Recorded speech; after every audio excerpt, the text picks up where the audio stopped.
I've had this coffee maker for quite a while now, and there are some things about it that I wish I knew, some downsides. Let's talk about the good, the bad, the ugly, and I'm gonna go ahead and make some coffee with the TWOMEOW Coffee Maker.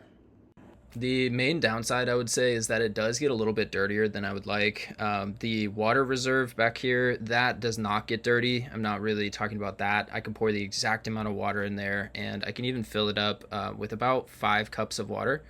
And I love that aspect of it. But if you look at the drip tray, both the top catcher and the actual piece underneath, it gets pretty dirty just from generally making coffee. And then it also can get a little dirty, as you see here in a second, on the inside as well as on the back of the coffee maker. So it is fairly easy to clean it, but I find myself cleaning this probably every 2 or 3 times when I'm making coffee. If that's going to be a problem, then you might want to search for a coffee maker that doesn't get quite as dirty.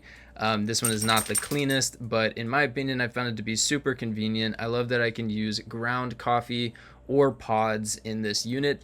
And we've kept it around because we like the convenience of it. However, if we were to upgrade, we would probably go for something that doesn't get quite as dirty and also can actually fit our mugs. Because the problem is sometimes whenever we try to use a tall mug, it doesn't actually fit under the TWOMEOW coffee maker. So again, if you're using massive coffee mugs or giant tumblers, then you probably want to look for a much larger option for yourself where you can actually put your cup underneath the coffee maker.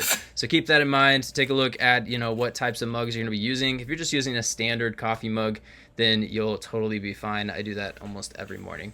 And it does take a second to heat up. It kind of looks like water at first until it gets hot enough. Then it's actually brewing coffee.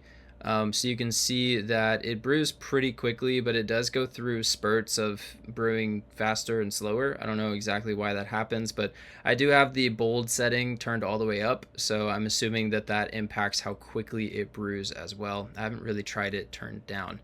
I mostly use this for grounds. I have only done the capsules a few times, but I wanted to show you the amount of splashing and actual, how dirty it gets after just 1 cup of coffee.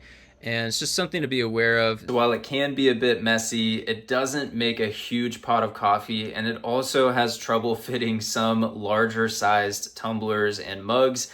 I still keep it around because it's a really handy coffee maker for my wife and myself. It's just us here, so we really don't need to have a huge capacity coffee maker. And also the coffee is absolutely delicious.